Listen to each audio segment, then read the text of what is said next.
Como vocês estão? Espero que estejam bem. Aqui é a Teacher Caroline, professora de inglês.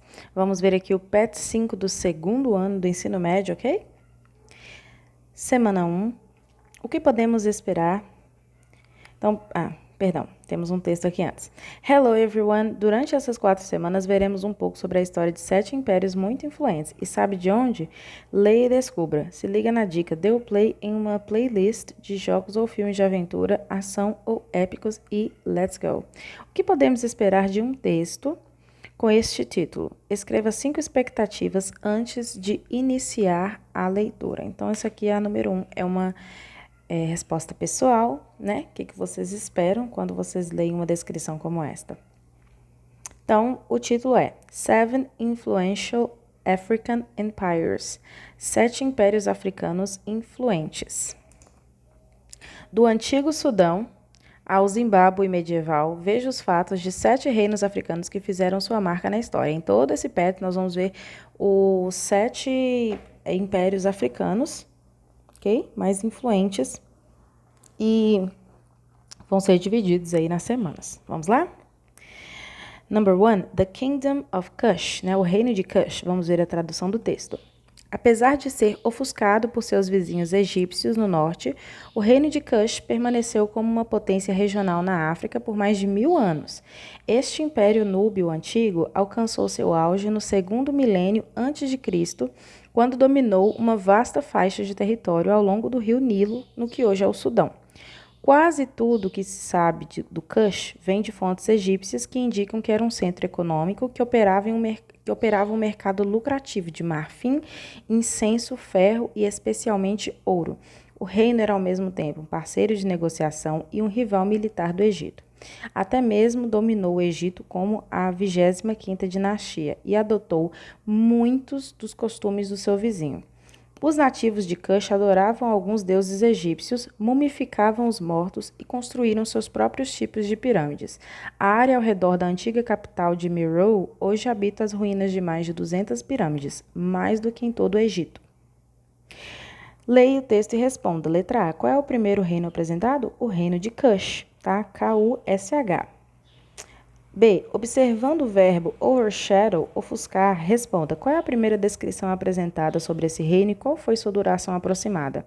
Era uma potência regional na África e assim foi por mais de 1000 anos. C. Quando foi o auge deste reino e qual foi sua extensão? O auge dele foi no segundo milênio antes de Cristo e durou por mais de 1000 anos. Letra D. Em quais fontes são encontradas informações deste império? Em fontes egípcias. Letra E. O que descobrimos a respeito de sua economia, produtos e parceria comercial? Operava um mercado de marfim, incenso, ferro e ouro. Tinha parceria comercial com o Egito. Letra F. Qual é a conexão entre Kush e Egito? Comércio, exército e costumes. Eles eram parceiros de negócios, porém eram inimigos militares. O Império de Kush adotou muitos costumes egípcios, porque eles adoravam os mesmos deuses, mumificavam, né? Tinham o costume de fazer aí, da questão das múmias, e também construíam pirâmides. Aqui nós temos uma revisão do Past Simple e do Present Perfect, que é o passado simples e o presente perfeito. Pessoal, passado simples eu uso quando algo já acabou, finalizou, encerrou, não tem mais, tá? Chegou, já foi. E o presente perfeito, que é o present perfect, trata de ações que começaram no passado e ou têm influência ainda no presente, ou elas ainda não acabaram. Elas podem ter essas duas... podem ter esses dois sentidos. Ou é algo que eu comecei a fazer no passado, mas que eu ainda não acabei, ou algo que me marca até hoje, entende? E também utilizo o presente perfeito para falar de coisas que já aconteceram no passado, mas que eu não sei a data exata. Já no passado simples, eu tenho as datas certas, né? Um tempo definido, por exemplo, foi em 2019, foi mês passado, foi ontem, então é algo que tem uma definição. Já no presente perfeito, não. Nós não temos definição. Eu viajei este ano, não sei em que mês. Eu já comi comida tailandesa, não me sei quando, só sei que em algum momento do passado já aconteceu isso, tá? Então, experiências de vida e tal. Então, é nesse sentido. Como que eu monto as frases? No passado simples, você vai usar o verbo, você vai localizar como que ele fica no passado, tá? Temos regulares e irregulares, e é sujeito e verbo, né? Por exemplo, eu fui, eu estudei, eu trabalhei. O presente perfeito, ele utiliza um verbo a mais, que é o verbo have ou o verbo has.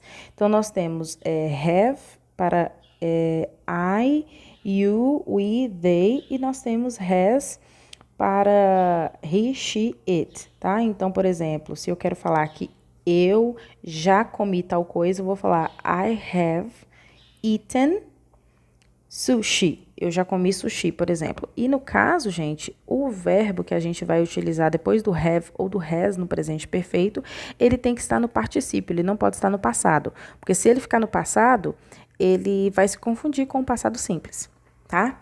Foi uma explicação muito resumida. Para vocês verem uma explicação melhor, sugiro que vocês vão aí no YouTube e procurem diferença passado simples, presente perfeito. Os professores explicam em português com muito mais detalhes qual é a diferença básica entre esses dois tempos verbais. Tudo bem? Então, o quadro acima mostra a diferença entre o Simple Past e o Present Perfect. No seu caderno, escreva as duas colunas acima e classifique as frases da caixa. Exemplo, Past Simple, o tempo específico no passado, Present Perfect, uso de tempo no particípio. Então, aqui pede que vocês classifiquem as frases no Past Simple ou no Present Perfect. As frases da caixa. Então, pessoal, não tem nenhuma caixa aqui. E aí, no caso, vocês podem pular essa parte, tá? Só se for no caso, eles devem estar pedindo para poder classificar qual seria o uso de cada um, assim, para que serve o passado simples, o presente perfeito. Foi isso aí que eu falei com vocês, que eu acabei de descrever, tá? Passado simples, ele usa tempo específico no passado, ações finalizadas. Presente perfeito utiliza um tempo definido no passado, trata de experiência de vida e também é utilizado para tratar de coisas que nós iniciamos e ainda não terminamos. 3. Extraia 6 verbos mais complementos no Simple Past. Aqui, gente, é o seguinte. A gente volta no texto, que eu imagino que seja isso, para poder extrair. E aí, eu encontrei no texto lá do Reino de Cush, estas frases aqui. Ele pediu para poder extrair 6 verbos no passado e os seus complementos. Então, nós temos aqui o verbo. Todo verbo que termina com ed, ele está no passado. Então, nós temos aqui reached, nós temos ruled, temos adopted, temos worshipped,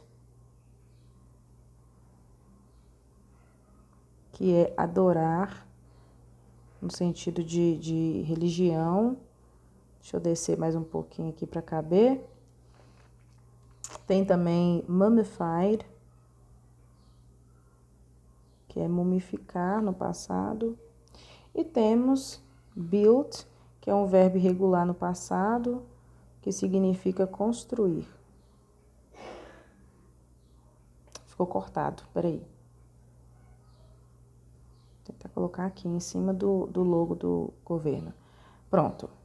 Estes são os 6 verbos que eu encontrei lá no texto. Aí vocês vão procurar as palavras que vêm depois deles, que são os objetos, os complementos, tá? Ele por exemplo, mummified, mumificou o quê? Aí vocês vão colocar na frente o que tem lá. Worshipped, adorou o quê? Adorava o quê? Aí vocês vão fazer assim, tá? Já dei o primeiro passo aqui, que é o verbo, vocês procurem só o complemento. Questão 4 fala, lê a seguinte história do Google, sublinhe os verbos no Present Perfect e escreva 7 exemplos. 5 frases afirmativas, uma negativa e uma interrogativa. Tá bom. Vamos lá, gente? Então, neste texto aqui, eu não vou traduzir, a gente vai simplesmente procurar os verbos. E eu vou marcando aqui no texto, tá? Nós temos has become.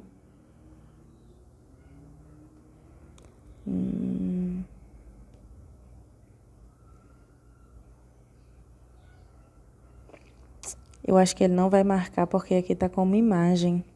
Eu vou fazer o seguinte, deixa eu ver se eu consigo escrever sobre. Também não consigo escrever sobre ele.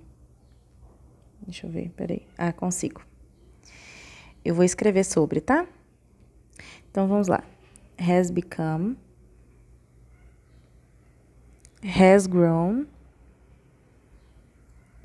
A próxima é have never, cadê? Have never returned. Depois, has lived. Depois, has been. Depois, have you ever noticed?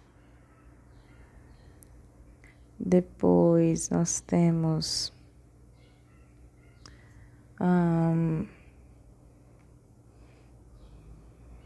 vamos procurando aqui.